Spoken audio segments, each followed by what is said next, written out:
Well, I have an apology to make, and I'm not going to make the apology to take the load off my shoulders in the way I presented what I presented yesterday.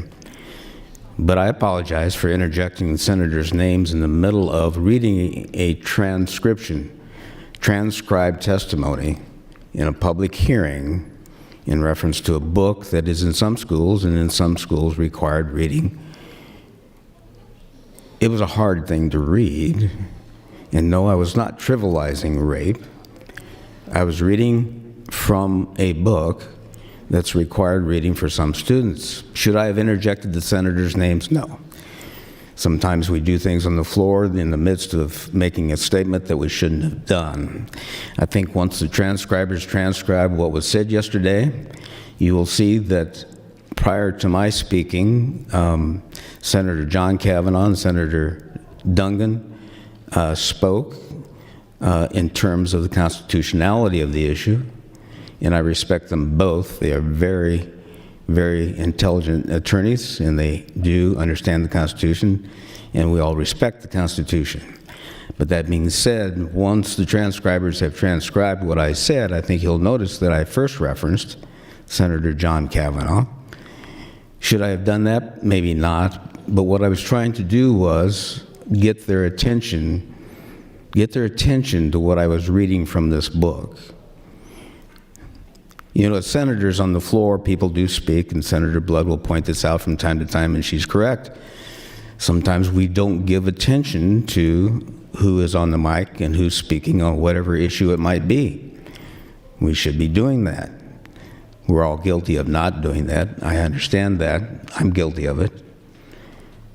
But in the middle of my reading of that very harsh description that was in the book, again, required reading for some students, in the middle of that reading of that, it was clear to me that some people were not paying attention, and so I called their name out, and I shouldn't have. It was a mistake to do that. But underlying what the reason for my doing that was, I think it's important. We spoke in broad generalities about books that are in libraries, books that are required reading for some students.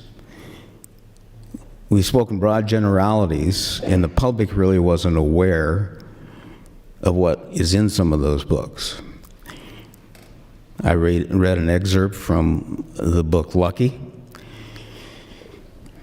Lucky is a story about a young woman's experience, horrible experience, being raped. I think 18 years old. She was raped by an individual who, as the story was written, was raped by an individual who had previously raped several other women and killed them.